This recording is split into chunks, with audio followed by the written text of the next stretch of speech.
Merhaba arkadaşlar, Öğren Hanım YouTube kanalıma hoş geldiniz. Bugün size tığ işi çok hoş, çok güzel bir bayan yelek modeli anlatacağım.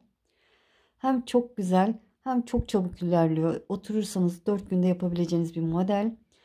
Hatırlarsanız kanalımda anket yapmıştım. En çok beğenilen modelin baştan sona yelek yapımını anlatacağım demiştim. İşte bu o model.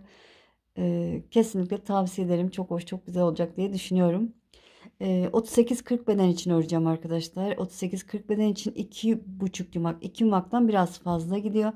Siz daha büyük yapmak isterseniz de yorum kısmına yazın, şu kadar fazla yaparsınız diye bedeni yazın, size yardımcı olurum. 40-42 beden için de 3 yumak ip alabilirsiniz.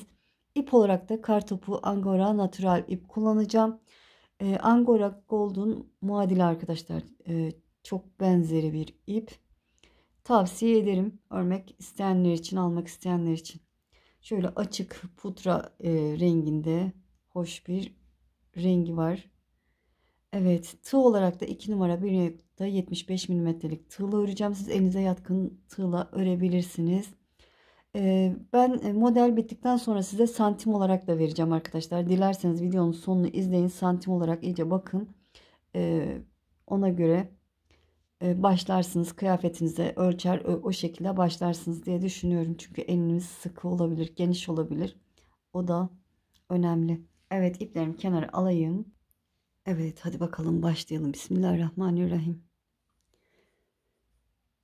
14 tane zincir çekelim. 1, 2, 3, 4, 5, 6, 7, 8, 9, 10, 11, 12, 13, 14 tane zincir çektim. Tığıma doladım. Geriye doğru 1, 2, 3. Dördüncü zincire giriyorum. Bir dolayıp 2 defa da çektiğim trabzan yapıyorum.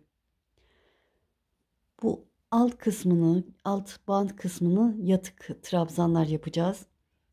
O yüzden trabzanların boyunu kısa tutalım. Yani elimizi biraz sıkı tutalım arkadaşlar. Her zincire bir trabzan yaparak ilerliyorum.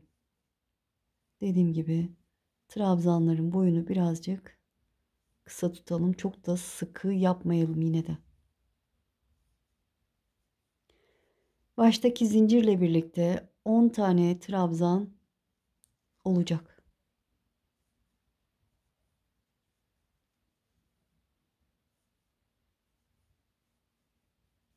Şöyle sayayım. 3, 6, 9, 10 tane olmuş. Şöyle şurası fazla geldi. Şuradan kesip küçültebilirsiniz. Ya da şöyle sonuncuyu yaparken içe saklayabilirsiniz. Bu şekilde. Evet. Zincirle birlikte 10 tane trabzanım oldu. 3 zincir çekiyorum. Çeviriyorum. Tığıma doladım. İlk trabzana atlıyorum. İkinciye trabzan yapıyorum. Her birine bir trabzan yaparak ilerliyorum.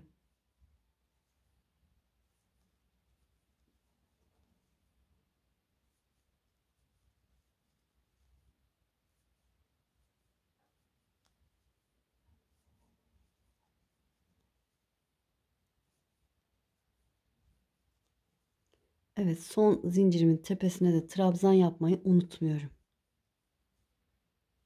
3 zincir çevirdim. Tığıma doladım. İlk trabzanı atlıyorum. İkinciye trabzan yapıyorum. Ve her birine bir trabzan yaparak ilerliyorum.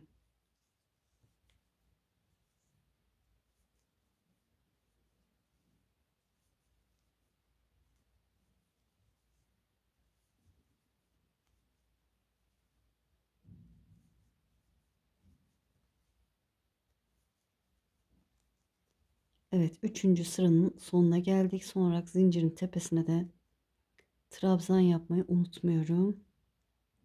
Şöyle zinciri sıkı çekmişim. 3 zincir çevirdim. Tığıma doladım. Yine ilk trabzanı atlıyorum. İkinciye trabzan yapıyorum. Ve her birine bir batarak ilerliyorum. Evet, bu şekilde devam edeceğiz. Ben dediğim gibi 38-40 beden için 31 sıra trabzan olana kadar öreceğim. Eğer ki siz bir desen fazla olsun istiyorsanız 3 sıra fazla örebilirsiniz. Yani 34 sıra örebilirsiniz. Evet, ben 31 sıra örüp döneceğim. Evet, şunu söylemeyi unutmuşum arkadaşlar. Onu da söyleyeyim. Ondan sonra trabzanlarımı tamamlayacağım. İlk önce sağ önü öreceğiz. Şöyle odaklanma olmadı. Sonra sol önü öreceğiz.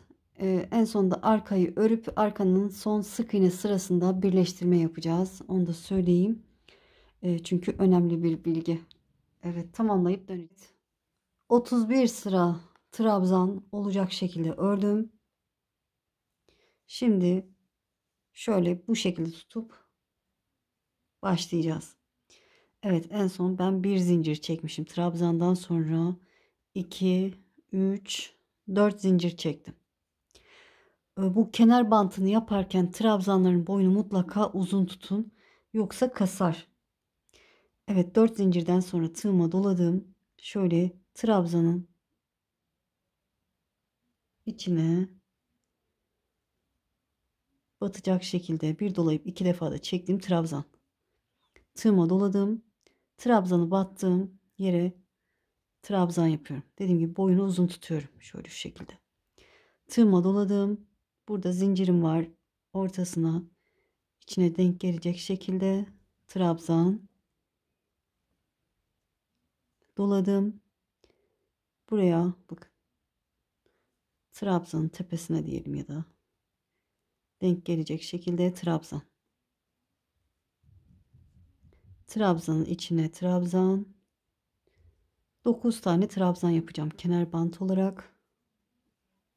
Trabzanı battığım yere trabzan. Kaç oldu? 3, 6, 7 olmuş. Zincirin ortasına denk gelecek şekilde şöyle tığım biraz kalın uçlu. Trabzan. Şöyle bir de bu tepesine, trabzanın tepesine denk gelecek şekilde trabzan. Şöyle göstereyim. Bakın 1, 2, 3, 4 sıra trabzanın üzerine trabzan yaptık. Trabzanın aramızda 3, 6, 9 tane oldu. Yeterli diye düşünüyorum. Evet, şöyle 2 doladım.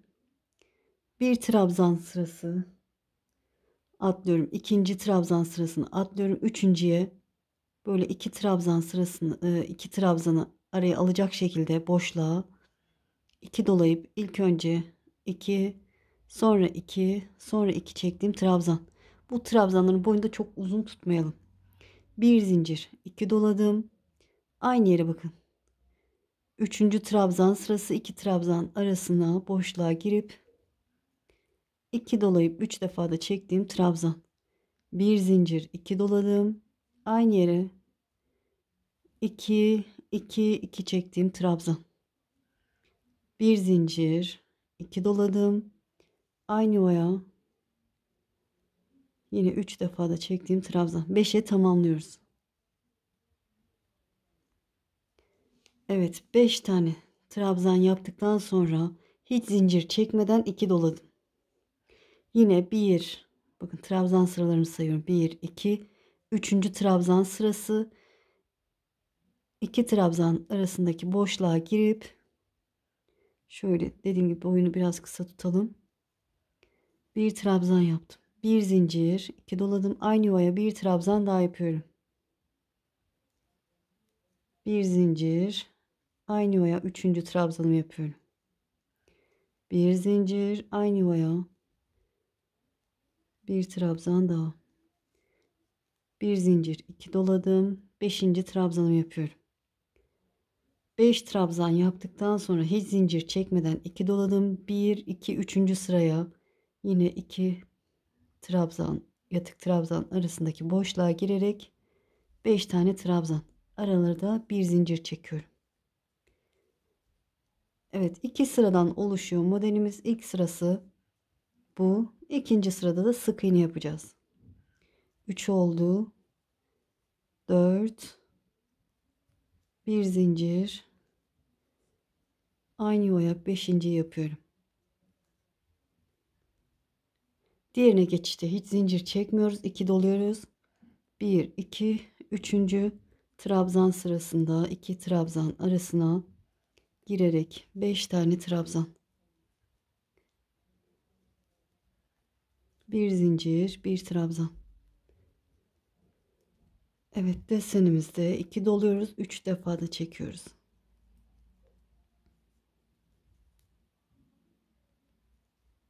Bu şekilde. Evet, üçüncü sıraya batacağım ve yine 5 trabzan yapacağım. Şöyle sıranın sonuna kadar gelelim, sıranın sonunu göstereceğim. Evet, şöyle göstereyim. 8 tane tam desen oldu. Bakın 1 2 3 4 5 6 7 8 tam desen. Şöyle koltuk altı kısmında da yarım desen uygulayacağım.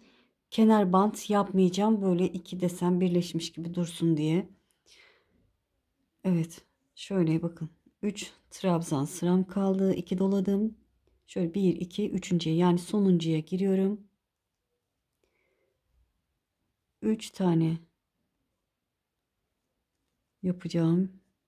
Birinci trabzanımı yaptım. İkinciyi yaptım. Bir zincir. Üçüncüyü yapıyorum.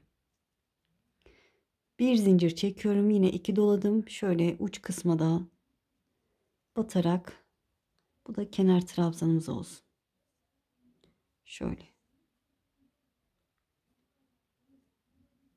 Bir zincir çektim. Çevirdim. Şöyle bu ikisinin arasına başına dolamadan batıyorum. 2 zincir çekiyorum. Sık iğne sırasındayız. Bir sonraki 2 trabzan arasına bakın. Buraya başına dolamadan batıyorum. Aynı yere bir sık iğne daha yapıyorum. Sıradaki 2 trabzan arasına 1 2 sık iğne. Tekrar göstermek istiyorum. Belki anlamayan olmuştur diye. Çok özür dileyerek. Evet, 3 trabzan yaptık. 2 doladım. Aynı yere de batabilirsiniz. Sorun olmaz arkadaşlar. Şöyle kenara da batabilirsiniz. Hiç sorun olmaz. Aslında çok ayrık duruyor. Aynı yere batsak daha iyi durur sanki. Evet, ışığı da açtım şöyle görüntü net olsun diye. Böyle aynı yere 4 trabzan yaptım. Geri bir zincir çektim, çevirdim. 2 trabzan arasındaki boşluğa başına dolamadan batıyorum. 2 zincir çekiyorum. Sıradaki 2 trabzan arasındaki boşluğa 1 2 sık iğne yapıyorum. Sık iğne sırasındayız. Sıradaki 2 trabzan arasındaki boşluğa 2 sık iğne. 1 2. Evet. Bu ara boşluğa da bir tane sık iğne yapıyorum. Sıradaki 2 trabzan arasına 2 sık iğne.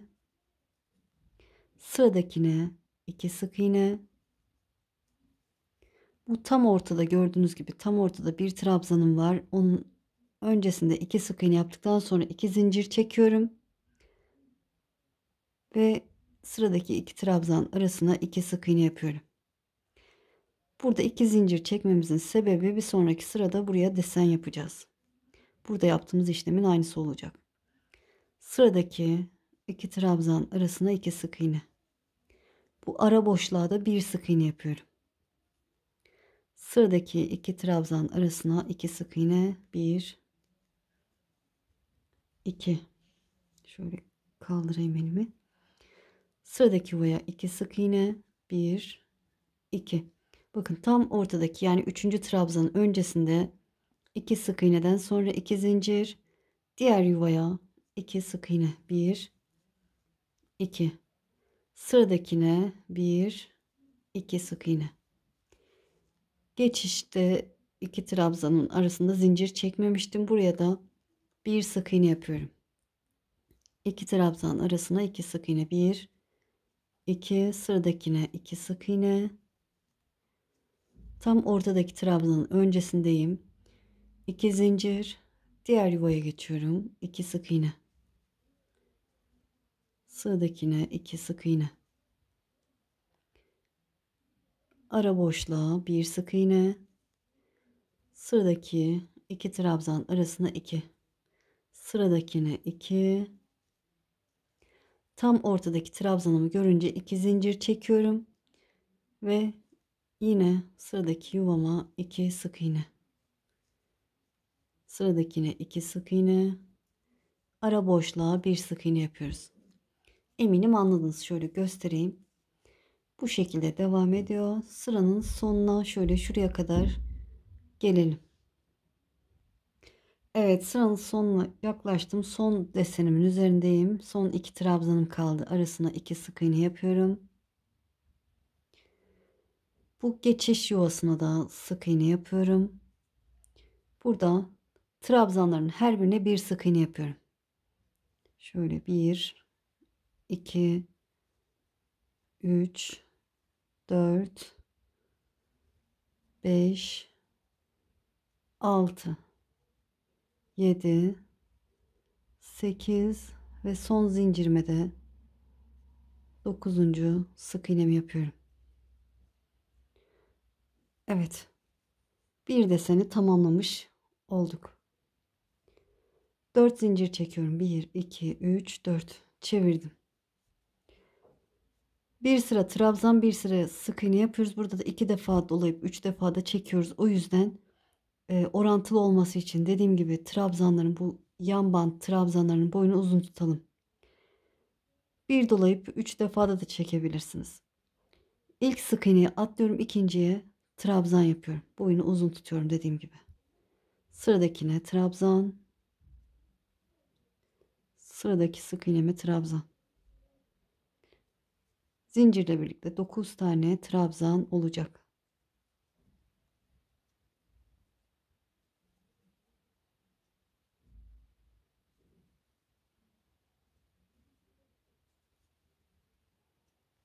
Şöyle sayalım. 3, 6, 9 tane olmuş. Yine trabzan sırasında yaptığım işlemin aynısı burada, sadece yuvalarım belli. Gördüğünüz gibi bu 2 zincir çektiğimiz yuvalara batacağız. Hiç zincir çekmeden 2 doladım. Bu ortadaki 2 zincir çektiğim yuvaya girip 3 defa da çektiğim trabzan. 1 zincir, 2 doladım. Aynı yuvaya 3 defa da çektiğim trabzan. 1 zincir, aynı yuvaya 3. trabzanı yaptım. 1 zincir, 4.'yü yapıyorum. 1 zincir, 5. trabzan. 5 trabzan yaptıktan sonra 2 doladım. Sıradaki 2 zincir çektiğim yuvaya yine 5 tane trabzan. 1 zincir, 1 trabzan. 1 zincir, 1 trabzan.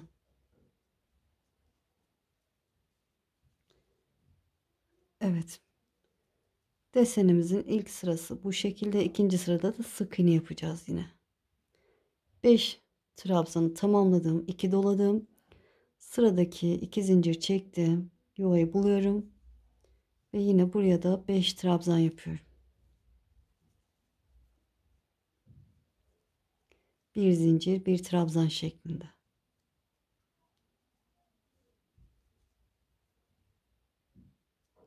Dört oldu. Beşinciyi yaptım.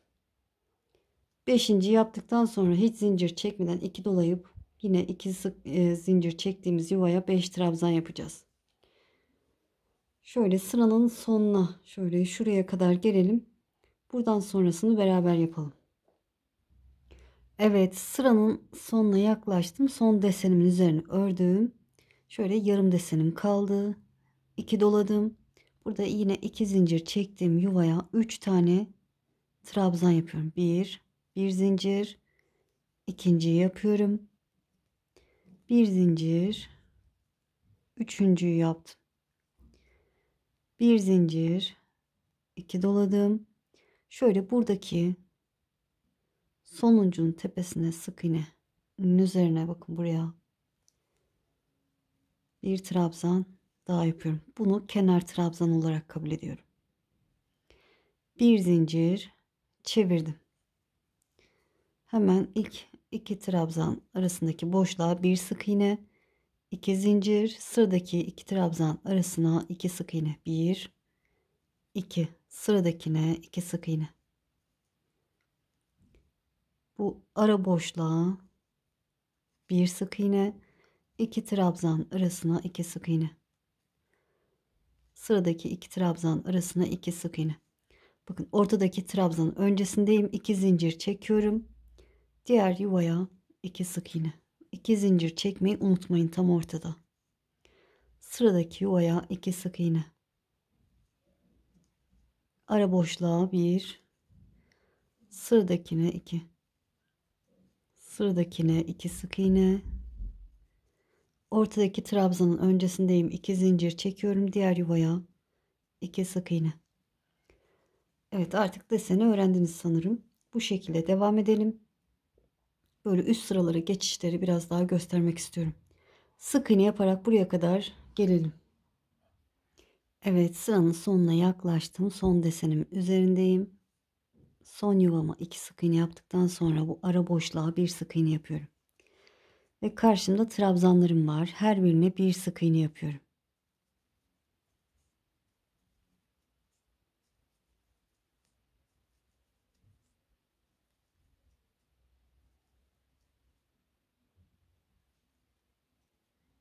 Son olarak zincirime de sık iğnemi yaptım. 1, 2, 3, 4 zincir çevirdim. Tığıma doladığım ilk sık iğneyi atlıyorum. İkinci sık iğneye trabzan yapıyorum. Dediğim gibi boyunu uzun tutuyorum. Her birine bir batarak ilerliyorum.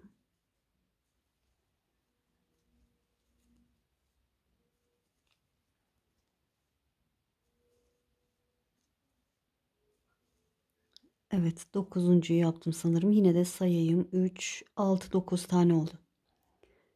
Desenime başlıyorum. 2 doladım. Sıradaki 2 zincir çektim yuvaya. Yine bir trabzan, bir zincir şeklinde 5 tane trabzan yapıyorum. Böyle.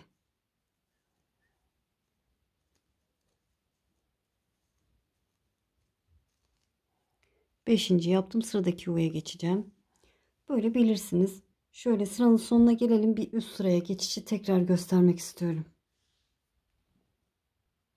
Evet, sıranın sonuna geldim. Son desenimi, tam desenimi yaptım. Yarım desenin üzerine geçeceğim. 2 doladım. 2 zincir çektim yuvaya 3 tane trabzan yapıyorum. Bir trabzan, bir zincir, aynı yuvaya ikinci trabzan, bir zincir, aynı yuvaya üçüncü trabzanımı yapıyorum. Bir zincir, 2 doladım. Buradaki sık iğnenin tepesine de trabzanımı, dördüncü trabzanımı yapıyorum. Bu şekilde. Bu arada bir zincir de çekmeyebiliriz. Olur, sorun olmaz. Şöyle bir zincir çektim, çevirdim. Bu iki trabzan arasına başına dolamadan batıyorum. 2 zincir. Sıradaki iki trabzan arasına 2 sık iğne. Sıradakine 2 sık iğne. Ara boşluğa 1.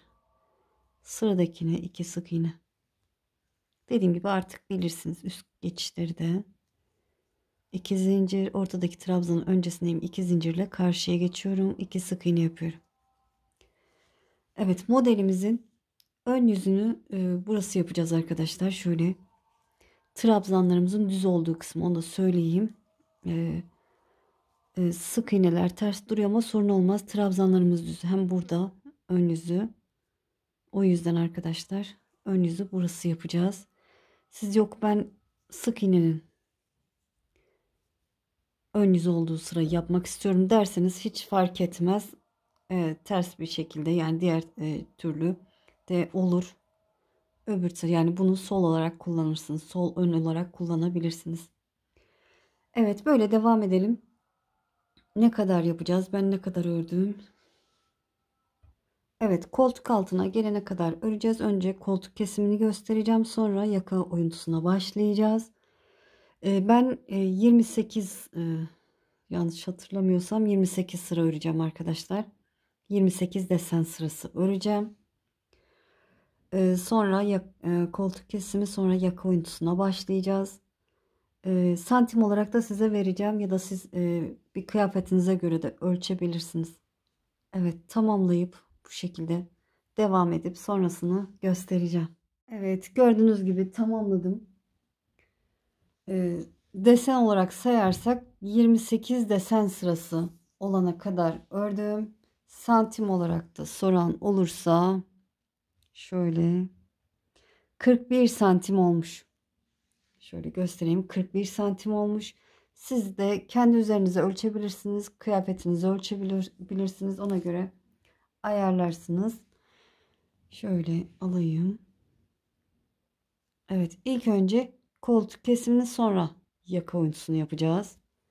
4 zincir çekiyorum. Ve ikinci sık iğnemi trabzan yaparak başlıyorum. Evet, modelimi yapacağım. Şöyle trabzan sırasında yaptığım gibi yapacağım. Şöyle 3 desen, 2,5 desen kalana kadar örelim. Yani şunun üzerine gelelim. Sonrasını göstereceğim.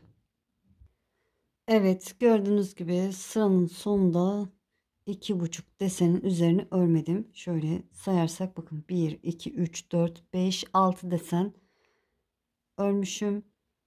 Şimdi tığıma doladım.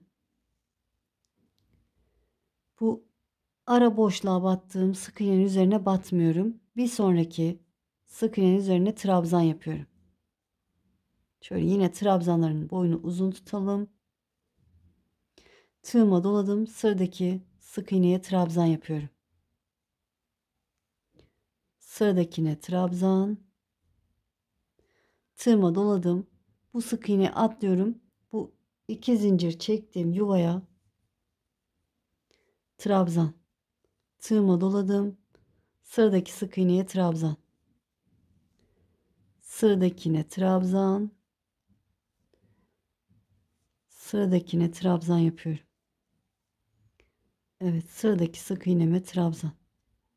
Tığıma doladım. Bu ara boşluğa battığım sık iğneye batmıyorum. Bir sonrakine geçiyorum. Trabzan yapıyorum. Şöyle trabzanların uç kısmını, yani bu tepe kısmını biraz elinize sıkı tutarak yapın. Çok gelmesin. Her birine bir batarak devam ediyorum. Tığıma doladım. Zincirden önceki sık iğnenin tepesine trabzan yapmıyorum. Zincirime trabzan, zincir yuvasına trabzan yapıyorum. Doladım. Bir sonraki sık iğneye trabzan. Her birine bir batarak trabzan yapıyorum.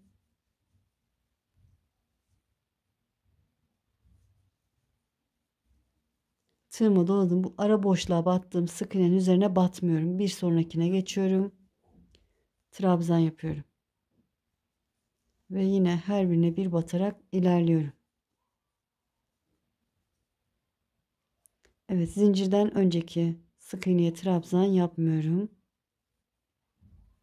Şöyle. Son olarak şuraya batıyor muydum? Ben bir bakayım. Evet, batıyormuşum. Şöyle son olarak zincirin tepesine de trabzanımı yaptım. 21 tane, burada 21 tane trabzanım oldu. Bir zincir çekiyorum, çevirdim. İlk trabzanın tepesine sık iğne yapıyorum ve her bir trabzana bir sık iğne yaparak ilerliyorum. Evet, her birine bir batıyoruz. Biraz hızlı yapacağım. Çünkü sık iğne sırasındayız.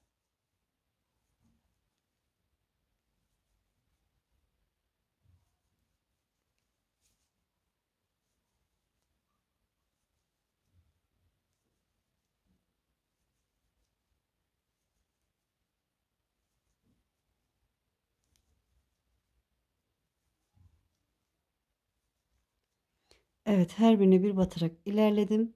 Buradaki boşluğa girerek sık iğne yapıyorum. Yani yoluma devam ediyorum. 2 trabzan arasına 2 sık iğne. Bir sonraki 2 trabzan arasına 2 sık iğne, 2 zincir, diğer 2 trabzan arasına geçiyorum. Yani modelime devam ediyorum. 2 sık iğne, aradaki boşluğa 1 sık iğne, bir sonraki 2 trabzan arasına 2 sık iğne. Evet, bu şekilde devam edelim. Sırayı tamamlayalım. sık iğne sırasını tamamlayalım. Bir üst sıraya geçelim. Trabzan sırasına geçeceğiz. Böyle bu şekilde devam edelim. Yine buraya kadar. Yani örüp buranın üzerine kadar gelelim. Evet, dediğim gibi trabzan yaparak buraya kadar geldim. Yine 6 desenimi yaptım. Şöyle tığıma doladım.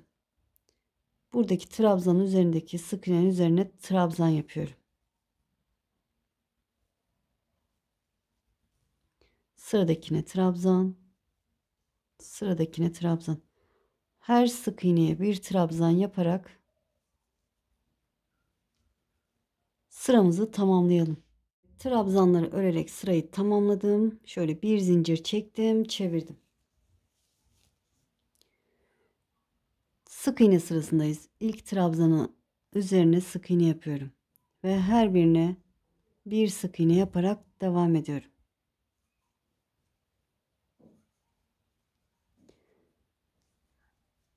Evet, sık iğne yaparak devam edeceğim. Son trabzana sık iğne yaptıktan sonra buradaki boşluğa batacağım, sık iğnemi yapacağım. Desenin üzerinde zaten biliyorsunuz. Sık iğne yapalım ve sırayı tamamlayalım arkadaşlar. Sırayı tamamlayalım. Bir üst sıraya geçip yaka oyuntusuna başlayacağız. Evet, sık iğne sırasını tamamladım. 4 zincir çektim ve bir üst sıraya geçmiş oldum. Tığıma doladım. İlk sık iğne atlıyorum, ikinciye trabzan yapıyorum. Evet. Yine söylüyorum ama trabzanların boyunu uzun tutalım ki kasmasın arkadaşlar. Şimdi yaka oyuntusu da yapacağız. Güzel dursun.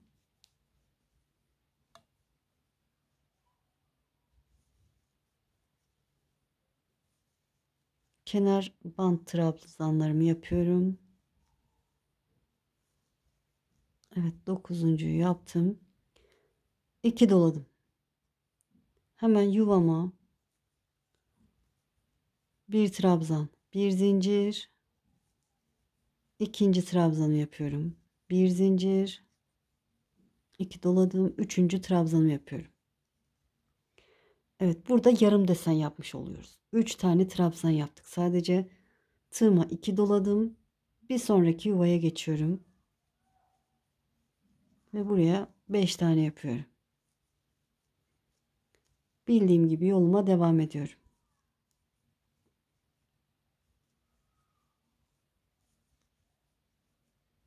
Dördüncü yaptım ve beşinci yaptım. Evet. Yaka oyuncusu olarak sadece 3 trabzan yaptık yuvaya. Yolumuza devam edelim. Şöyle buraya kadar gelelim. Bundan sonra göstereceğim sonrasını. Evet, şöyle son desenimin üzerindeyim. Tığıma doladım. Koltuk kesiminden sonra kenar bant yapacağım arkadaşlar. Kenar bantına devam edeceğim. Trabzanın üzerindeki sık iğneye trabzan yapıyorum. 7 tane yapacağım. Dilerseniz önde olduğu gibi 9 tane de yapabilirsiniz. Ben 7 tane yapmayı tercih ettim. 3, 4, 5, 6 ve 7. Evet, 7 tane yeterli olmaz derseniz buradaki gibi 9 tane de yapabilirsiniz. Şöyle 2 tane daha örebilirsiniz. Size kalmış. Bir zincir çevirdim. Evet, koltuk kesimini tamamlamış olduk. Hemen ilk trabzanıma sık iğne. Her birine bir sık iğne yaparak devam ediyorum.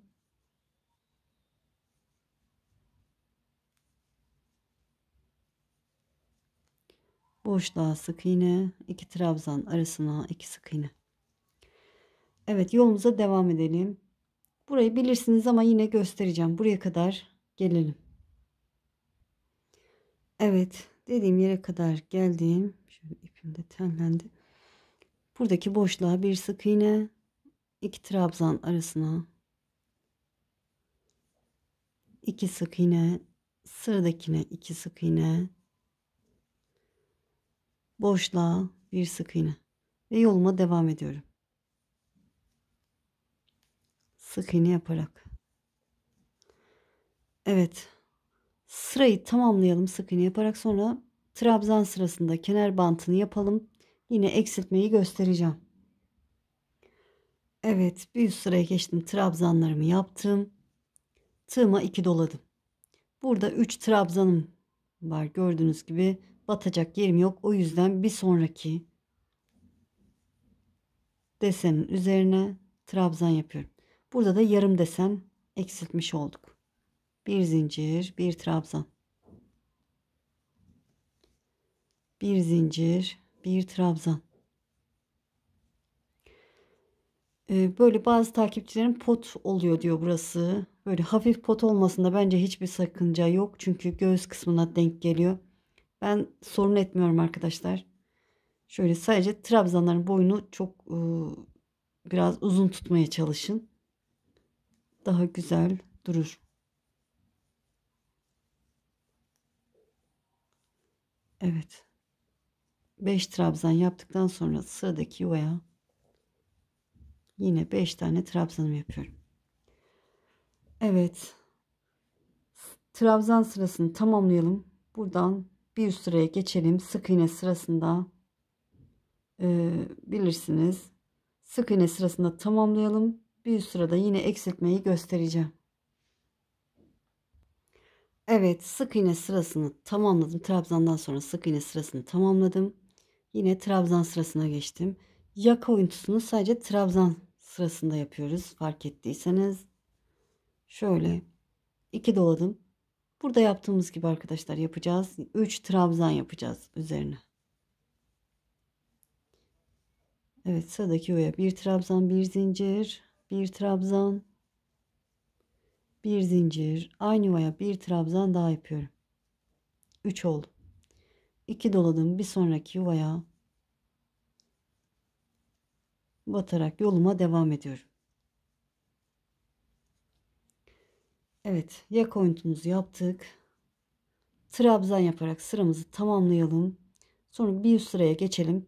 Sık iğnemizi de tamamlayalım, sık iğne sırasını. Sonra yine hep aynı kelimeleri kullanıyorum ama kenar trabzanlarımızı yapalım. Son eksiltmemizi göstereceğim. Evet, sık iğne sırasını tamamladıktan sonra yine trabzan sırasına geçtim. Kenar trabzanlarımı yaptıktan sonra 2 doladım. Sıradaki yuvaya bakın. Bu 3 taneyi atlıyorum. Sıradaki yuvaya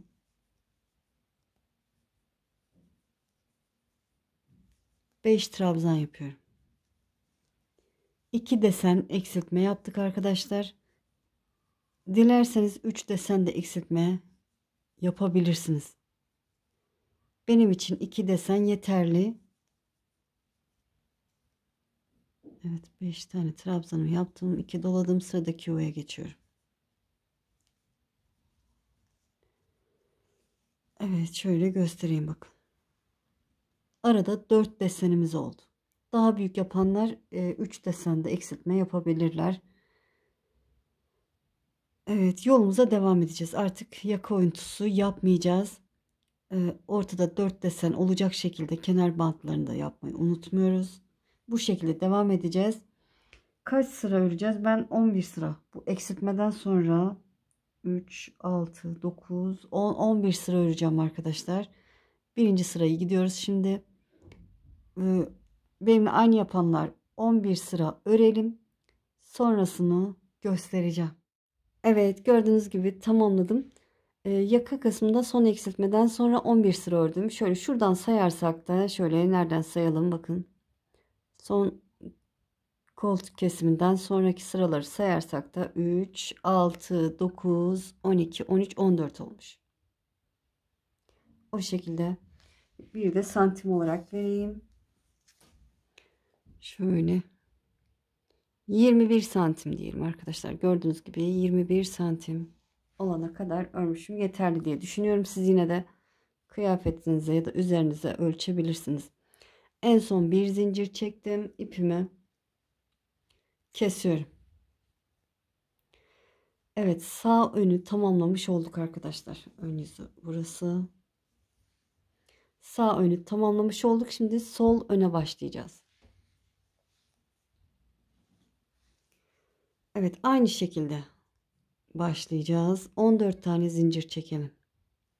1 2 3 4 5 6 7 8 9 10 11 12, bir tane fazla gelmişti, 13 zincir çekelim. Tığıma doladım, bir geriye doğru 1 2 3 dördüncü zincire bir dolayıp 2 defa da çektim, trabzan yapıyorum. Her birine bir trabzan yaparak ilerliyorum. Yine 10 tane trabzan olacak. Trabzanların boyunu kısa tutun, yani biraz elinizi sıkı tutun. Ütülenince açılma yapmasın.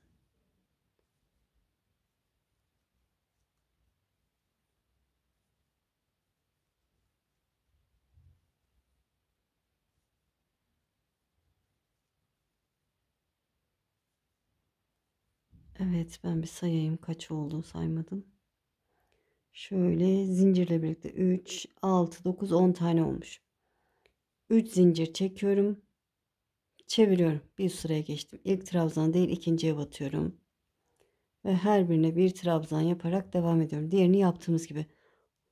Diğerini kaç sıra yaptıysanız bunu da aynı yapacaksınız. Ben 31 sıra trabzan olana kadar öreceğim. Yine sonra detaylı bir anlatım yapacağım arkadaşlar. Evet, tamamlayıp döneceğim. Evet, 31 sıra trabzan olana kadar ördüm. Bu kısım koltuk altı kısmı olacak. O yüzden şöyle buraya yarım desen yapacağız. 4 tane zincir çekelim. 4 zincir çektim, 2 doladım. Hemen buradaki iki trabzan arasına girerek bir trabzan yapıyorum. Bir zincir, 2 doladım, aynı yuvaya bir trabzan daha yaptım. Bir zincir, 2 doladım, aynı yuvaya bir trabzan daha yaptım. Bakın, zincirle birlikte 4 tane trabzanım oldu. 2 doladım, 1 2 yuva atlıyorum, üçüncüye araya girerek yine trabzan. Bilirsiniz artık, bir zincir, aynı yuvaya bir trabzan, bir zincir, üçüncü trabzanımı yapıyorum. Bir zincir, aynı yuvaya 4, bir zincir, aynı yuvaya beşinci trabzanımı yapıyorum. Tığıma 2 doladım, 1 2 üçüncü yuvaya yine 5 trabzan yapacağım. Aralarda bir zincir. Evet, dediğim gibi bilirsiniz. Şöyle desenimizi yaparak girelim. Şöyle 1 2 3 4 5 6, 6 sıra kalana kadar öreceğiz galiba. Evet, yanlış hatırlamıyorsam. Şöyle buraya kadar gelelim, zaten oraya gelince göstereceğim. Evet, gördüğünüz gibi son yuvaya trabzanlarımı yaptıktan sonra 1 2 3 4 5 6 trabzan sırası kaldı. Tığıma doladım. Şöyle 1 2 sıra atlıyorum. Buradaki yuvaya batıyorum arkadaşlar. Bakın, buraya trabzanı battığımız yere trabzan. Tığıma doladım. Trabzanın arasına trabzan. Trabzanın tepesine trabzan. Bir dolayıp iki defa da çektiğim trabzan yapıyorum. Bilirsiniz, kenar bandını yapıyorum zaten. Trabzanın arasına batarak trabzan, tepesine buraya batarak, bakın buraya batarak trabzan. Evet, bir de araya batıyorum. Bir araya, bir tepeye. Trabzan, tepesine trabzan. Trabzanın içine trabzan. Şöyle. Evet, en sonunda dibine batıyoruz. Şöyle dibine batarak trabzan. Şöyle sayalım birlikte. 3 6 9 tane oldu. Bir zincir çevirdim. İlk trabzanın tepesine sık iğne. Her birine bir batarak ilerliyorum. Bir sık iğne yaparak ilerliyorum.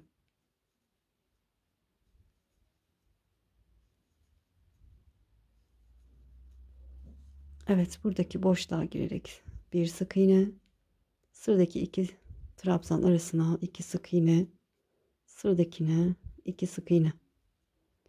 Dediğim gibi bilirsiniz. 2 zincir, diğer 2 trabzan arasına geçiyorum ortada. 2 sık iğne, diğerine 2 sık iğne, araya 1. Evet, bu şekilde ilerleyelim. Sıranın sonunda bir sıraya geçişi göstereceğim. Buraya kadar gelelim. Evet, sıranın sonuna yaklaştım. Şöyle sıradaki bakın ilk yuvama 2 sık iğne yaptım. İkinciye 2 sık iğne, 2 zincir, sıradaki zincir ve trabzan arasına bir tane sık iğne. 5 tane zincir çekiyorum. 2, 3, 4, 5 ve çevirdim. 2 doladım. Bu 2 zincir çektiğim yuvaya bir trabzan, bir zincir, aynı yuvaya bir trabzan daha yapıyorum. Bir zincir, aynı yuvaya 3. trabzanımı yaptım. Evet, baştaki zincirle birlikte 4 tane oldu yine. 2 doladım.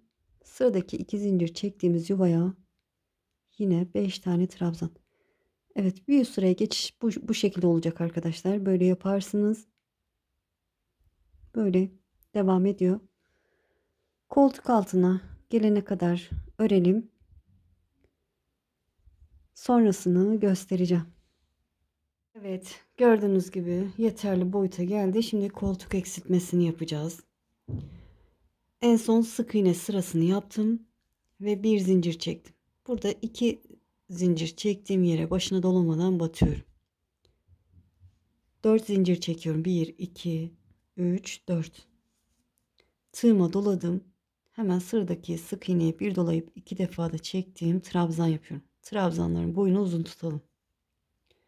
Hemen yanındakine trabzan, yanındakine trabzan. Evet. Burada tam ortaya atlıyorum. Bir sonrakine trabzan yapıyorum. Çok olmasın trabzanlarım yine. Ve her birine bir batarak ilerliyorum. Doladım, yine buraya atlıyorum. Ortadaki zincire trabzan yapıyorum. Tığıma doladım. Sıradaki sık iğneye trabzan. Her birine bir batarak ilerliyorum. Doladım, yine bu ortadaki tam ortadaki sık iğneye atlıyorum. Bir sonrakine trabzan yapıyorum.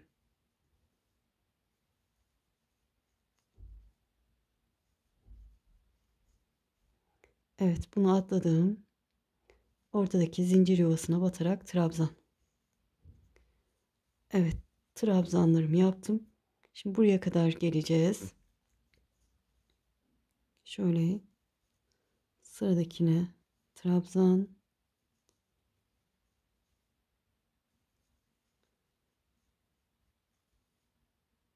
Şöyle tam ortadakinin bir öncesine kadar geldim.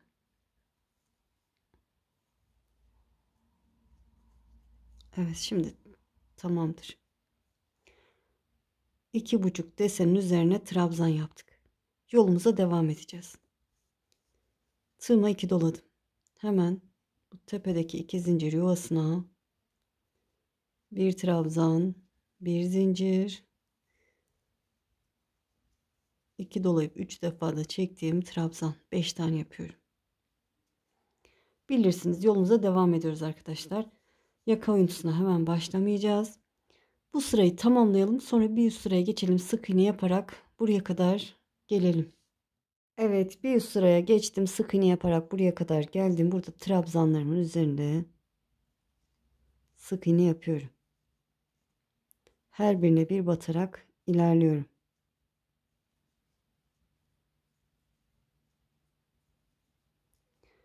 Evet, sıranın sonuna gelelim. Evet, sıranın sonuna geldim. 4 zincir çektim ve çeviriyorum. İlk sık iğne değil, ikinciye trabzan yapıyorum. Ve her birine bir batarak ilerliyorum. Evet, bu şekilde buraya kadar gelelim. Evet, son trabzanın üzerindeyim. Yine yoluma devam ediyorum. 2 doladım. Sıradaki yuvaya 3 defa da çektiğim trabzan. Bir zincir. Aynı yere bir trabzan daha yapıyorum. Evet. Bilirsiniz bu şekilde sırayı tamamlayalım. Bir üst sıraya geçelim. Sık iğne yaparak yine buraya kadar gelelim. Evet, bir üst sıraya geçtim. Sık iğne yaparak buraya kadar geldim. Ve her bir trabzana bir sık iğne yapıyorum. Sık iğne yaparak sırayı tamamlayalım. Sonra çok özür dilerim. Sık iğne yaparak kafa gitti. Evet, 2, her birine bir batarak ilerliyorum. 2, 3, 4, 5, 6, 7 tane sık iğne yaptım. Bu şekilde. 1, 2, 3, 4 zincir çekiyorum. Hatta 3 çekeyim. Geniş oldu. Çevirdim. Tığıma doladım. İlk sık iğneye atlıyorum. İkinciye trabzan yapıyorum. Yeterli. Gördüğünüz gibi. Her birine bir batarak ilerliyorum.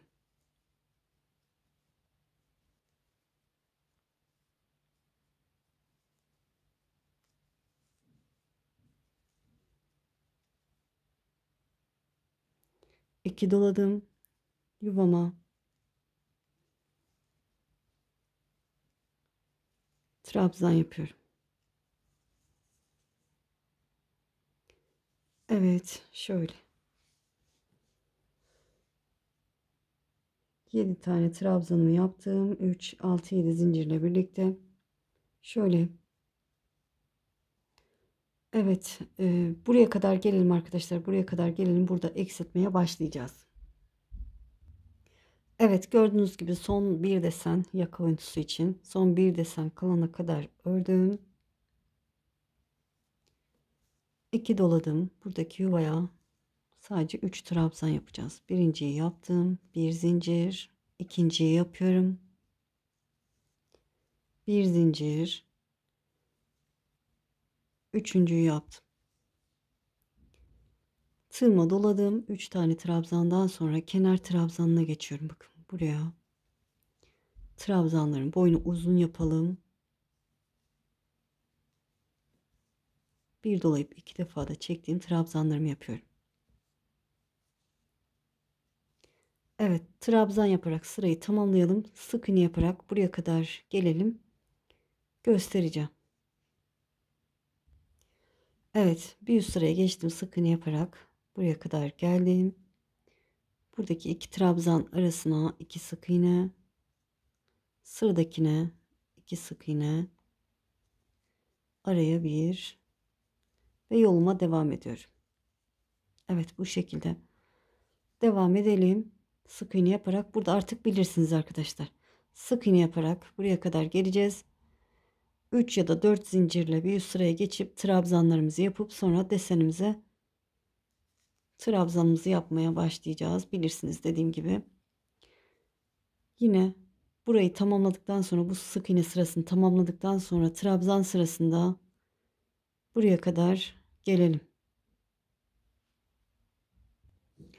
Evet, gördüğünüz gibi sırayı tamamladım. Bir üst sıraya trabzan sırasına geçtim. Şöyle bir altta buraya 3 trabzan yapmıştık. Onun öncesindeyim.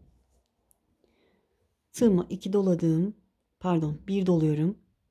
Kenar trabzanlarına geçiyorum. Buradaki sık iğnenin tepesine trabzanın boyunu uzun tutmayı unutmayalım arkadaşlar. Bakın gördüğünüz gibi uzun tutuyorum ve trabzan yapıyorum. Her birine bir batarak ilerliyorum. Evet, bu şekilde oyuntu yapmış olduk. Sırayı tamamlayalım. Bir sıraya sık iğne geçelim. Sık iğne yaparak buraya kadar gelelim. Zaten bilirsiniz ama yine de göstereceğim. Evet, sırayı tamamladım. Bir üst sıraya geçtim. Sık iğnelerimi yaptım. Ve yoluma devam ediyorum.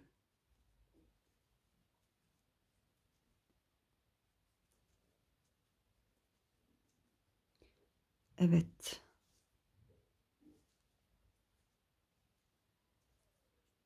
Sık iğne yaparak Sırayı tamamlayalım. Bir üst sıraya geçelim. Yine trabzan yapalım. Burada 7 trabzanımızı yapalım. Ve trabzan sırasında şöyle çevirip göstereyim. Yine şöyle bir öncesine kadar şöyle buraya kadar gelelim. Göstereceğim.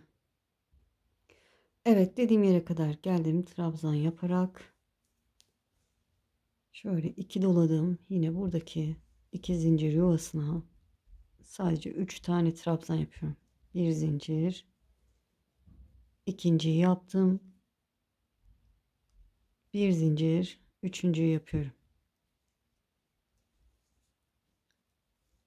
Tığımı bir doladım. Şöyle yine kenar trabzanlarımı yapıyorum. Trabzanın boyunu uzun tutuyorum.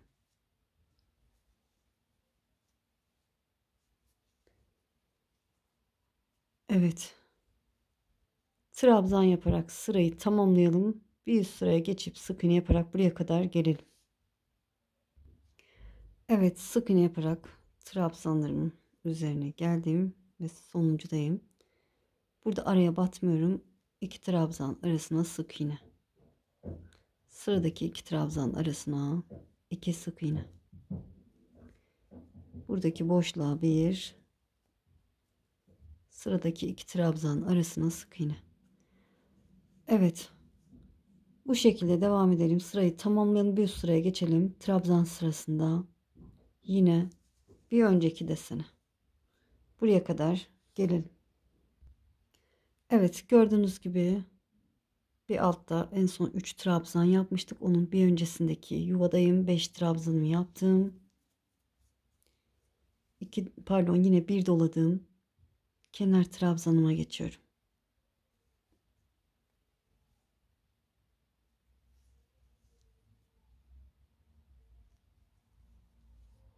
Ve her birine bir batarak ilerliyorum. Evet, benimle aynı yapanlar eksiltmemizi, yaka oyuntumuzu tamamladık. Artık yolumuza devam edeceğiz. Ense boyuna gelene kadar.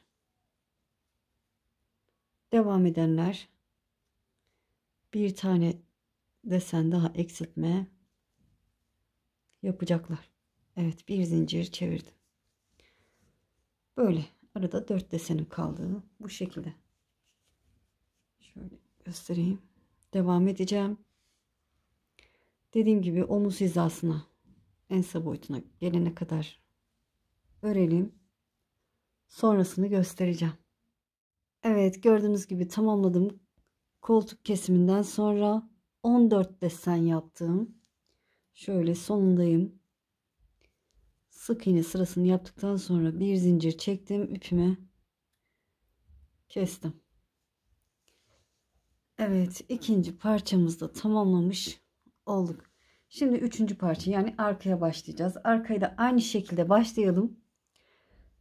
10 trabzan başlayalım. 58 sıra olana kadar örelim. Evet, ben 58 sıra ördüm. Nasıl yaptım, nasıl ayarladım? Önlerin 2 katından 4 sıra eksik başladım arkadaşlar. Önlerin toplamından 4 sıra trabzan sırası eksik başladım. Evet, şöyle hemen tamamladıktan sonra 58 sıra yaptıktan sonra 2 3 4 zincir çekiyorum. Tığıma 2 doladım. Hemen bu yuvanın içine yine trabzan yaparak başlıyorum. Bir zincir, 2 doladım. Bir trabzan, bir zincir, 2 doladım. Bir trabzan. Evet. Zincirle birlikte 4 oldu. Kenar olduğu için 2 doladım. 1 2 üçüncü yuvaya yine aynı şekilde 5 trabzan yapacağım. Kenar olduğu için burayı yarım yaptık. Şimdi 5 tane trabzan yapacağım. 3 4 bir zincir, 5. yapıyorum. 2 doladım. Yine 1 2 üçüncü yuvaya giriyorum. Evet, bu şekilde sıranın sonuna kadar ilerleyelim. Evet, şöyle sıranın sonuna geldim. 2 doladım. Şöyle bir, iki, üçüncüye, yani son yuvama 4 trabzan yaparak sıramı tamamlayacağım inşallah. 3, bir zincir, dördüncü yaptım. Evet, bir zincir çektim, çevirdim. Şöyle desenleri göstereyim arkadaşlar. 18 tane ortada oldu, başta ve sonda yarım desenim oldu. Yarımları da sayarsak 20 desen olmuş olacak. Yuvaya, ilk yuvaya başına dolamadan batıyorum. 3 zincir, bir sonraki yuvaya başına dolamadan batıyorum. Pardon, 3 battım. 3 zincir çektim. 2 zincir çekmem lazımdı. Şöyle. Evet. 2 sık iğne. Sıradaki yuvaya 2 sık iğne. Evet, araya bir. Sıradaki 2 trabzan arasına 2 sık iğne. Bilirsiniz arkadaşlar, zaten önlerden, kenar yaptığımız yerlerden bilirsiniz. Bu şekilde devam edelim desenimize. Koltuk altına kadar örelim. Koltuk kesimini göstereceğim. Evet, koltuk altına gelesiye kadar ördüm. 28 desenim oldu. En sonunda sık iğne sırasına gittim. Şimdi şöyle bir zincir çekiyorum. Hemen buradaki 2 zincir çektiğim yuvaya başına dolamadan batıyorum. 1, 2, 3 zincir çektim. Tığıma doladım. Sıradaki sık iğneye trabzan yapıyorum. Tığıma doladım. Sıradaki sık iğneye trabzan. Sıradakine trabzan. Evet, sıradakine trabzan. Doladım. Tam ortaya battığımız sık iğneye batmıyorum. Bir sonrakine batıyorum. Sıradakine trabzan. Evet, sıradakine trabzan. Burada bunu da atlıyorum. Ortadaki zincir çektiğim yuvaya trabzan yapıyorum. Sıradaki sık iğneye trabzan.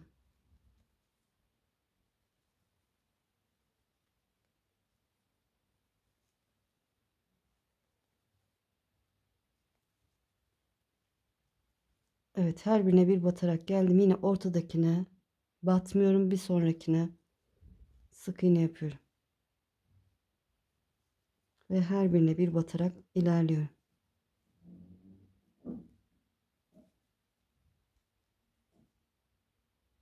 Buna da batmıyorum. Şöyle ortadaki zincire batıyorum. 2 zincir çektim yuvaya gelince.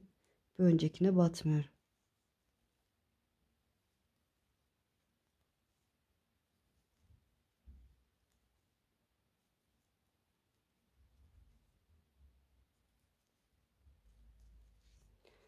Evet, şöyle göstereyim. Bakın, yine bu araya battığım sık iğnenin üzerine batmadım. Burada bitiriyorum.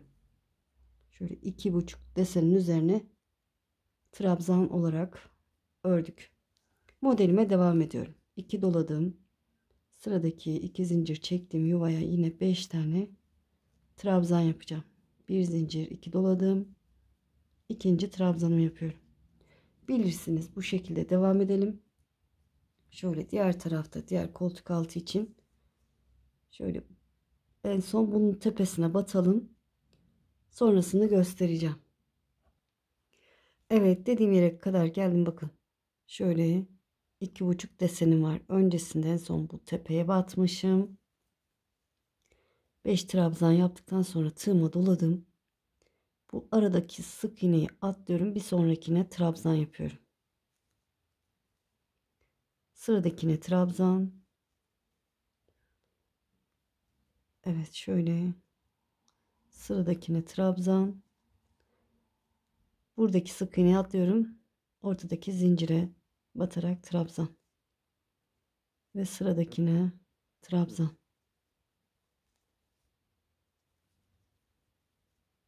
Her birine bir batarak ilerliyorum. Yine bu ortadakine batmıyorum. Bir sonrakine batıyorum.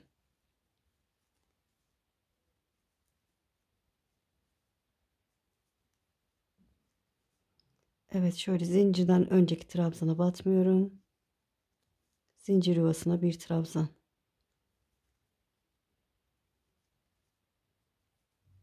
Her birine bir batarak ilerliyorum.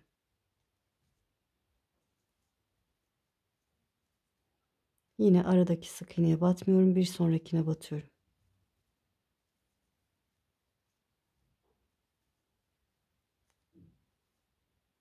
Zincir yuvasına batarak son trabzanımı yapıyorum. Hatta şöyle şuraya batalım arkadaşlar. Şöyle köşeye batalım ki böyle de ayrık durdu. Şöyle batacağım. Evet, tığımın ucu kalın.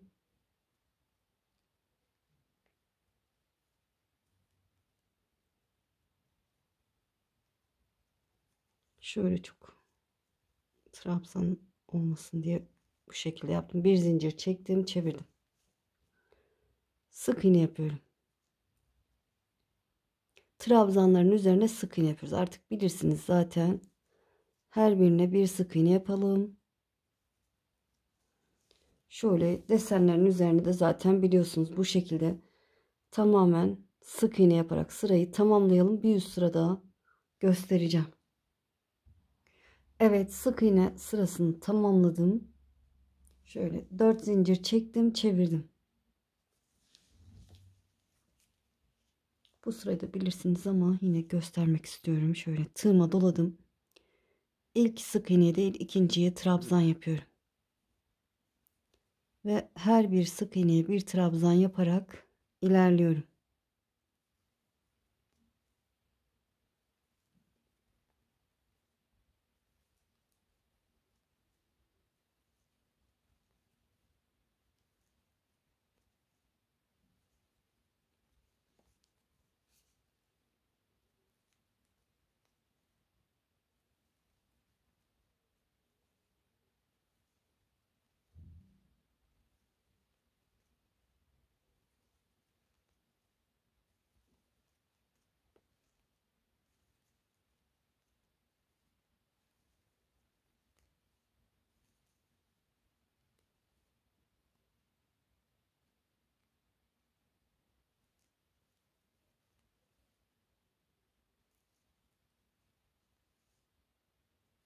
Evet, son sık iğneme de trabzanımı yaptım.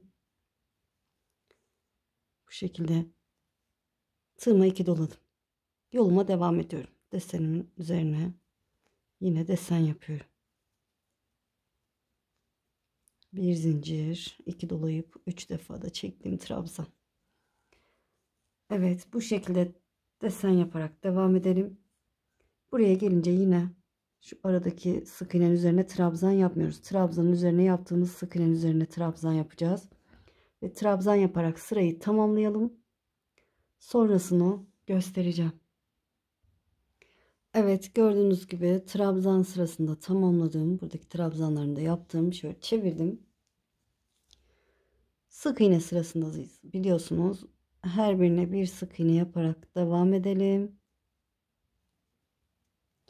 Her birine bir sık iğne yaparak devam edeceğim. Desenim üzerinde sık iğne olacak. Şöyle en son buradan şöyle buraya kadar gelelim. Buradan sonrakileri ben gösteririm. Evet, sık iğne yaparak geldim. Şöyle bu araya batıyorum. İkisinin arasına sık iğnemi yaptım. Trabzanların üzerine geçiyorum. Her birine bir batarak devam ediyorum. Bu bir. 7 tanesine yapacağım. 2, 3, 4, 5, 6 ve 7. 7 tane sık iğne yaptıktan sonra şöyle 1, 2, 3 zincir çektim. 3 ya da 4, elinizin sıkılığına, genişliğine bakın. Hatta 4 çekeyim. Biraz sıkı çekmişim. Tığıma doladım. İlk sık iğneye değil, ikinciye trabzan yapıyorum. Evet, sıradakine trabzan, kenar bantı 7 trabzan olarak ayarlamış olacağız. Yine trabzanların boyunu uzun tutalım.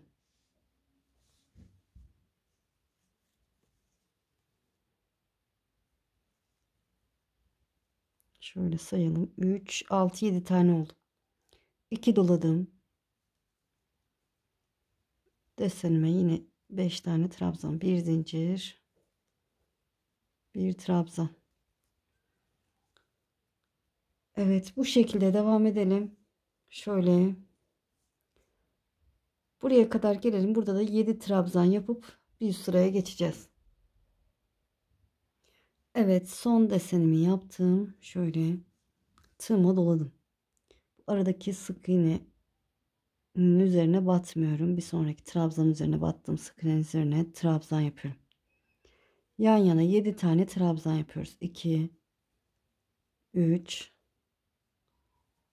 4,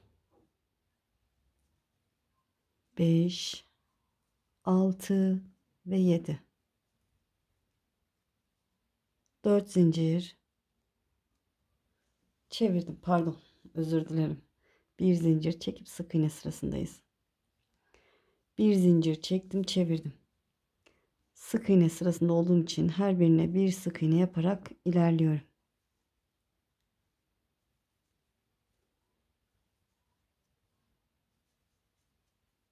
Evet, koltuk kesimini tamamladık. Yan bantımızı da ayarladık. Artık bu şekilde yolumuza devam edeceğiz. 2 sık iğneden sonra 2 zincir, diğer yuvaya batıyorum. 2 sık iğne yapıyorum.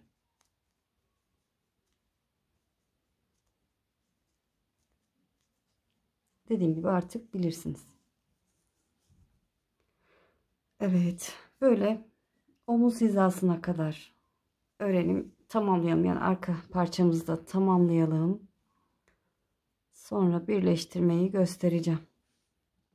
Evet, ben arkayı da ördüm ama tamamlamadım arkadaşlar. Bu ense kısmı bölümünü ben 2 desen sırası boyunca trabzan yapmak istiyorum. Öyle daha güzel olur diye düşündüm. Hatta ben ördüm, sonradan birbirine eklerken dedim keşke öyle yapsaydım. Geri söktüm arkadaşlar. Eminim böyle daha güzel olacak. Ne yaptım? Dediğim gibi 2 sıra öncesinden başlayacağız. Şöyle şuradan itibaren sayarsak, benimle aynı sayıda yapanlar için söylüyorum, bakın. Koltuk kurduğum desenin sonrasındaki desenleri sayarsam 3, 6, 9, 12, 13, 14, 15. sıradayım. Kenardan sonra 4 desen örmüşüm. Eğer ki farklı sayıda yaptıysanız desenleri nasıl anlayacaksınız onu da söyleyeyim. Şöyle bakın. Şöyle bakın. Burası pardon, evet. 7 trabzanlık kenarım. Ondan sonra 1, 2, 3 deseni, 3, 4 deseni birbirine ekleyeceğiz. Buranın üzerine de trabzan yapacağız. Şu arka ense kısmında trabzan olarak 2 sıra devam edeceğiz. Siz de daha farklı sayılarda desen koyduysanız, burayı 5 desense mesela, burada 5 desenden sonra başlayın. Evet, inşallah anlatabildim. Evet, dediğim gibi 4 desenden sonra tığıma doladım. Ne yapıyorduk? Trabzan yaparken bu aradaki boşluktaki sık iğnenin üzerine batmıyorduk. Bir sonrakine trabzan. Yine trabzanların boyunu uzun tutuyorum. Sıradakine trabzan. Sıradakine trabzan. Doladım. Buradaki sık iğneye batmıyorum. Zincir yuvasına bir trabzan. Doladım. Sıradaki sık iğneye trabzan. Her birine bir batarak ilerliyorum. Şöyle buradaki ilmeği küçük tutun. Böyle esneme yapmasın. Sıradakine trabzan. Sıradakine trabzan. Son 4 desen kalana kadar böyle trabzan yapacağız. Ara boşluğun üzerindeki sık iğneye batmıyorum. Bir sonrakine trabzan. Sıradakine trabzan. Evet. Bir öncesindekine batmıyorum. Zincir yuvasına trabzan. Sıradakine trabzan.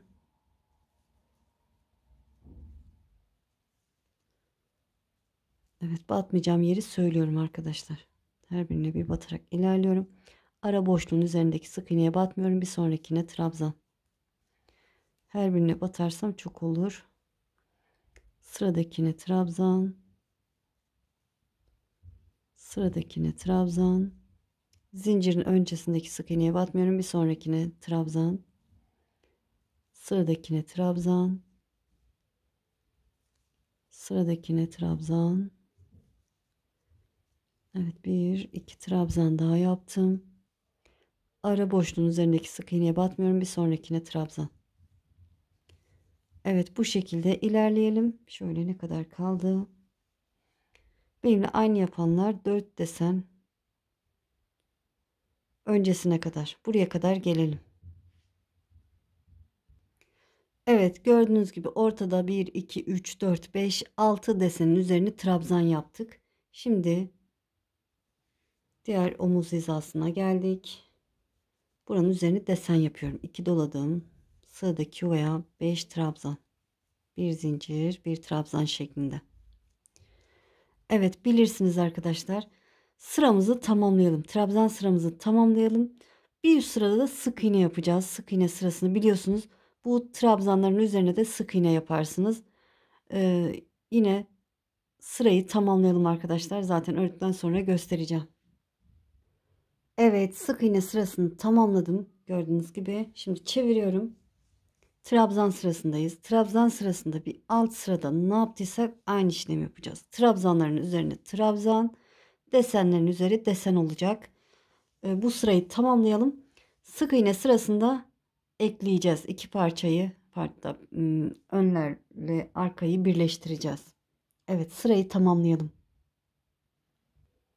Evet, gördüğünüz gibi ikinci trabzan sırasında tamamladım. Yani iki desen daha yapmış olduk. Sık iğne sırasını gitmiyoruz. Şimdi sık iğne sırasını yaparken parçalarımızı birleştireceğiz. Son omuz hizasını. Şöyle çevirdim. Burası tersi biliyorsunuz. Tersi. Şimdi ilmeğimi genişlettim. Şöyle diğer parçamı aldım.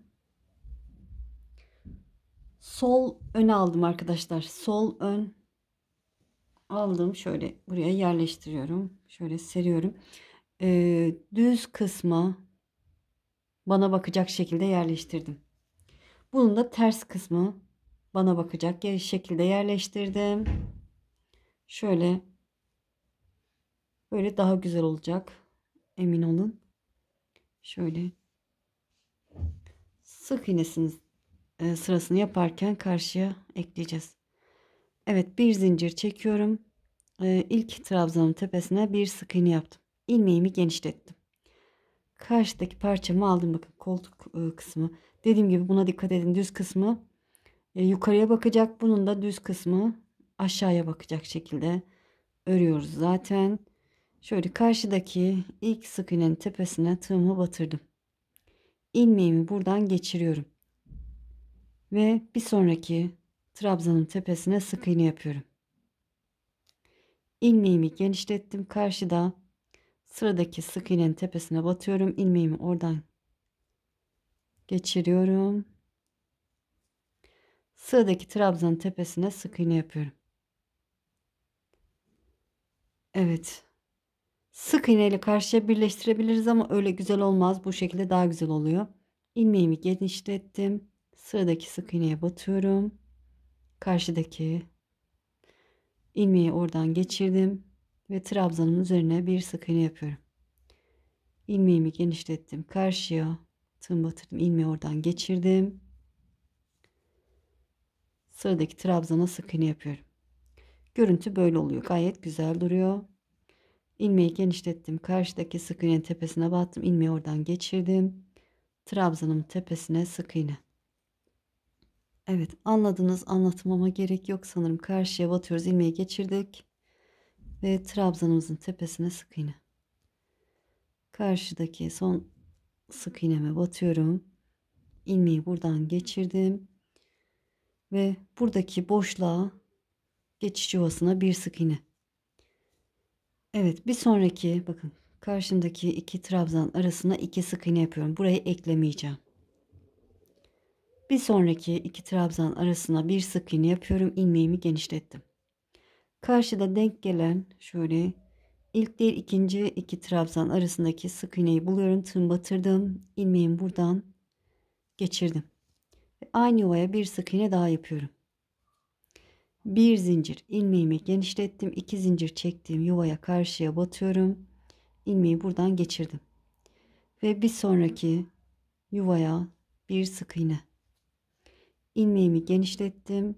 Karşıda sıradaki denk gelen sık iğneye batıyorum. İlmeğimi buradan geçirdim. Aynı yuvaya bir sık iğne daha yapıyorum. Evet, eklemeyi tamamladım. Sıradaki son iki trabzan arasına iki sık iğne, geçiş yuvasına bir sık iğne, bir sonraki iki trabzan arasına iki sık iğne. Evet, şöyle bir desenimizi ekledik, bakın bu şekilde. Evet, sıradaki iki trabzan arasına bir sık iğne yapıyorum. İlmeğimi genişlettim. Şöyle karşıda ilk iki trabzan değil bir sonraki iki trabzan arasındaki sık iğneye batıyorum. İlmeğimi buradan geçirdim. Aynı yere bir sık iğne daha yapıyorum. Aynı yuvama, bu taraftaki yuvama. Bir zincir ilmeğimi genişlettim. Karşıdaki iki zincir yuvasına giriyorum. İlmeği oradan geçirdim. Bir sonraki yuvaya bir sık iğne. İlmeğimi genişlettim. Sıradaki bakın iki trabzan arasındaki sık iğnenin tepesine batıyorum. İlmeği buradan geçirdim. Aynı bu taraftaki aynı yuvaya bir sık iğne. Evet, bu desenimizi de ekledik. Sıradaki iki trabzan arasına iki sık iğne. Geçiş yuvasına bir sık iğne. Bir sonraki iki sık iğne. Bir sonrakine geçiyorum. Bir sık iğne. İlmeğimi genişlettim. Şöyle bakın. İlk iki trabzan değil ikinci iki trabzan arasındaki sık iğneyi bulup geçiriyorum ve aynı yuvaya bir sık iğne.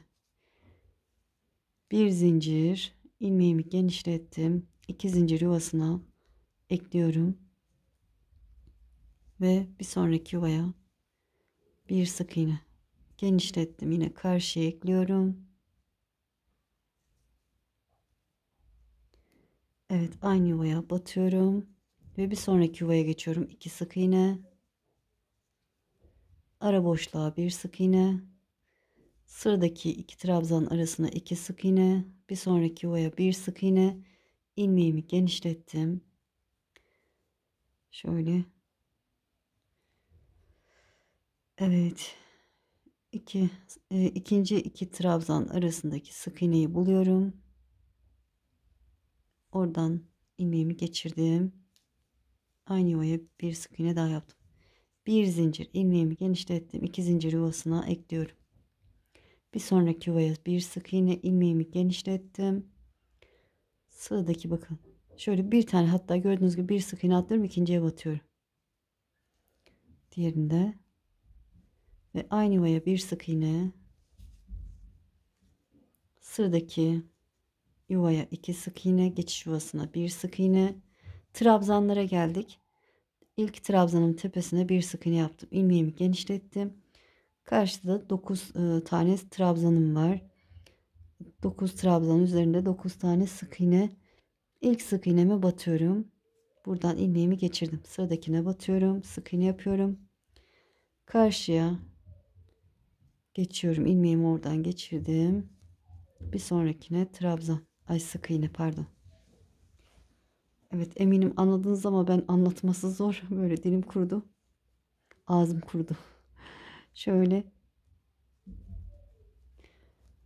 buradan geçiyorum ve karşıya sık iğne yapıyorum. Evet, anlatmayın, bakarak da yapabilirsiniz artık. Eminim anladınız.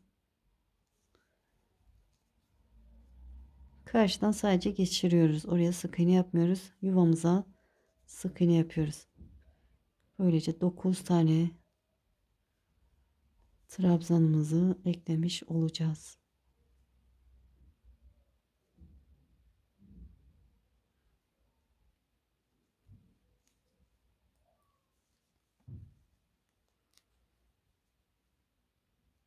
Ense kısmı dar gelirse Bu kısımdan bir tane atlayabilirsiniz. Evet, sonuncuya battım ve döndüm yuvama. Sık iğne yapıyorum. Sık iğne yaparak ilerliyorum. Evet, son 9 tane trabzan kalana kadar her birine bir sık iğne yaparak devam edelim. Ense kısmını yapıyoruz şimdi. Eklemeyi tamamladık. Bir tanesi sol önü. Gördüğünüz gibi. Gayet güzel durdu. Dikiş olsa böyle yapışık dururdu. Böyle güzel oldu diye düşünüyorum. Son 9 trabzan. Burada 9 trabzan kalana kadar örelim. Sık iğne yapalım. Evet, son 9 tane trabzanım kaldı. Şöyle hatta 9'uncunun üzerine sık iğnemi yaptım. Diğer parçamı bakın, düz kısmı bana bakacak şekilde sağ önü buraya alıyorum. Koltuk altı kısımları birbirine denk. O şekilde dikkat edelim. Eminim bilirsiniz ama ben öyle uyarayım istedim. Karşıdaki ilk sık iğnenin tepesine batıyorum. İlmeğimi buradan geçirdim. Sıradaki trabzanıma sık iğne. Genişlettim. Bir sonrakine batıyorum. İlmeği geçirdim. Sıradakine sık iğne. Evet, eklemeyi öğrendiniz diye düşünüyorum. Trabzanların üzerine, trabzanları desenlerin üzerinde eklemeyi öğrendiniz. Karıştırırsanız videoyu geri alıp diğerini yaptığımız gibi de yapabilirsiniz. Evet, böyle trabzanların üzerine denk gelecek. Desenleri de biliyorsunuz. Şöyle burayı tamamen ekleyelim arkadaşlar. Sonra bu yan kısımların dikimini göstereceğim. Eklemeyi tamamladık. Şimdi şöyle koltuk altı kısmını dikeceğiz. Ben şöyle bir tanesini diktim, diğer tarafı diktim. Şöyle göstereyim, bakın bu şekilde. Sizinle de öbür tarafı dikelim. Ters tarafından dikelim arkadaşlar. Şöyle tersi, iki tarafında tersini çevirelim. Şöyle. Evet. Şöyle yukarıdan başlayalım. Şöyle şuradan koltuk altı kısmından. Evet. İğnemi ipimi geçirdim. Şöyle. Bu şekilde düğümü buraya saklamak istiyorum. O yüzden böyle giriyorum.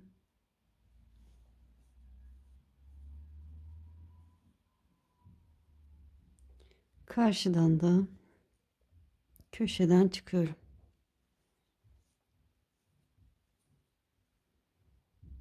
Şöyle bir defa daha böyle aynı yerden girelim. Karşıdan çıkalım ki burası iyice sabitlensin.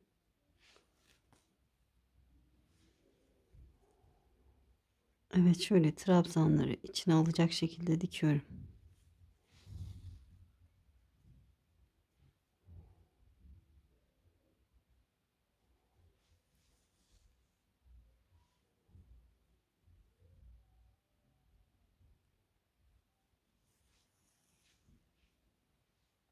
Şöyle göstermeye de çalışıyorum.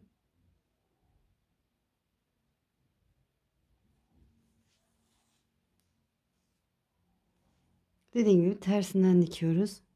Şimdi bakın desen kısmına geldim. Desen kısmına gelince bir ortadan, bakın buradaki trabzan ve karşıdaki zincirin ortasından bu şekilde giriyorum. Bir de batış yuvalarına bakın, hem buna hem diğerinin böyle batış yuvası sırasına bu şekilde giriyorum. Siz farklı şekilde de dikebilirsiniz. Ben böyle dikeceğim, yapışık gibi dursun ön yüzden, o yüzden böyle karşılıklı bir ortadan bir batım sırasında böyle hem denk gelir arkadaşlar birbirlerine. Şöyle bakın, buradaki trabzan karşıdaki zincir sırası, bu şekilde ortaya girdim ve şöyle trabzanları battığım sıraya, buraya ve karşıya böyle bu şekilde dikeceğim. Bakın yapışık gibi duruyor.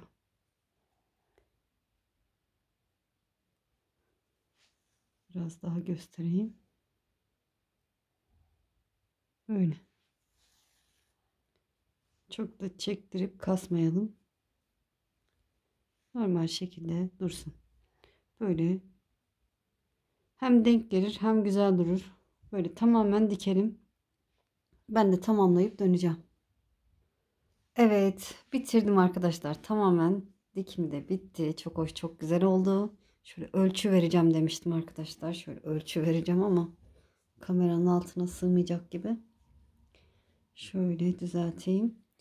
Ütü yaparsınız arkadaşlar. Şöyle ılık, çok yakmadan ütü yaparsanız gayet güzel durur. Önler en olarak şöyle 24 santim. Ütüleyince kendisini açıyor arkadaşlar. Onu da söyleyeyim. Ben hafif ütü yaptım. Tam da üst kısımları ütülemedim. Diktikten sonra şöyle 24 buçuk gibi duruyor hatta. Şöyle 24 diyelim. Şöyle göstereyim. Şöyle koltuk altına kadar 52 santim. Dediğim gibi ütüleyince açılır. Siz 1-2 santim eksik kabul edin. Şöyle koltuktan sonraki bölümü göstereyim. Hatta ölçmüştük diye hatırlıyorum ama burayı bakın. Şöyle buradan itibaren 19, aşağıdan itibaren 22 santim, şöyle şuradan itibaren. Şu omuz hizası şöyle 15 santim arkadaşlar, burası da 15 santim. Şöyle arkayı da ölçmek istiyorum. Arkada 45 vardır diye düşünüyorum. Evet, şöyle dediğim gibi hafif ütü yaptım. Diktikten sonra ütülemedim. Şöyle omuz kısmını ördükten sonra ütülemedim. Evet, 45,5 santim şöyle. Evet. Dediğim gibi hafif ütü yaptım. 45,5 ütülenmemiş haliyle de 2-2,5 santim daha azdır. Bunu da söyleyeyim. Önler mesela 24 ölçtük. Şöyle yine de ölçeyim. 24 mü ölçtük? Evet, şöyle. 23,5 böyle. Yani ütülenmemiş hali de 22 olabilir. Evet. Böyle ben bir mankenin üzerine geçireyim arkadaşlar. Evet, mankenimizin üzerinde de bu şekilde duruyor. Gördüğünüz gibi çok hoş, çok güzel. Tam da giydirememişim. Böyle yaka oyuntusu da gördüğünüz gibi gayet şık duruyor. Böyle hani pot durmuyor arkadaşlar. Bu şekilde duruyor. Şöyle şurayı da göstereyim. Böyle. Evet. Çok hoş, çok güzel oldu. Eminim sizinkiler de en az bu kadar güzel olduğu. İnşallah anlatımdan memnun kaldınız. Beni izleyerek yaptığınız için çok çok teşekkür ederim. Kanalıma abone değilseniz abone olursanız sevinirim. Videolarımı beğenip paylaşırsanız, yorum yaparsanız bana destek olmuş olursunuz. Eğer ki bu tür modellerin daha fazla gelmesini istiyorsanız yorum kısmına istiyorum yazarsanız sevinirim. Şimdi değil de ileride örmek isterseniz de kaydet butonuna basın. Daha sonra kaydettiğiniz videolar arasında bulabilirsiniz. Sizi çok seviyorum. Kendinize iyi bakın. Allah'a emanet olun. Hoşça kalın.